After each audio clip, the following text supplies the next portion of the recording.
சேலம் அருகே லாரி ஓட்டுநரிடம் பணம் கேட்டு தாவேக்கு பிரமுகர் தாக்கிய சிசிடிவி காட்சிகள் வெளியாகி பெரும் பரபரப்பை ஏற்படுத்தியுள்ளது.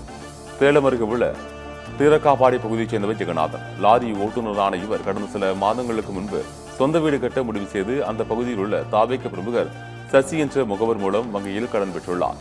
வங்கிக் கடன் பெற்ற புரோக்கராக செயல்பட்ட தாவேக்கு பிரமுகர் சசிக்கு ஜெகநாதன் ஒரு குறிப்பிட்ட தொகையை வழங்கியதாக தெரிகிறது. இந்நிலையில் தாவேக்கு பிரமுகர் சசி மீண்டும் பணம் கேட்டு ஜெகநாதனை வற்புறுத்தியுள்ளார். ஏற்கனவே பணம் கொடுத்து விட்டதால் மீண்டும் பணம் கொடுக்க இயலாது என்று ஓட்டுநர் ஜெகநாதன் மறுத்துள்ளார். இதனால் தாவேக்கு பிரமுகர் சசி மற்றும் தாவேக்கு சேர்ந்த சிலர் ஜெகநாதனை வழிமறித்து கடுமையாக தாக்கியுள்ளனர்.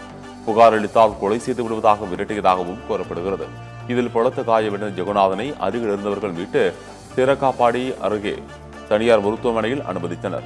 லாரி ஓட்டுநர் ஜெகநாதனை தாக்கி தாவேக்கு பிரமுகர் சசி போக்குவரத்து துறை அமைச்சர் விஜய் தமிழ் பார்த்திபன் தீவிர ஆதரவாளர் என்பதால் போலீசார் நடவடிக்கை எடுக்க தயங்குவதாக கூறப்படுகிறது. இந்நிலையில் லாரி ஓட்டுநரை தாவேக்கு பிரமுகர் சசி தாக்கியதாக சிசிடிவி காட்சி வெளியாகி பெரும் பரபரப்பை ஏற்படுத்தியுள்ளது.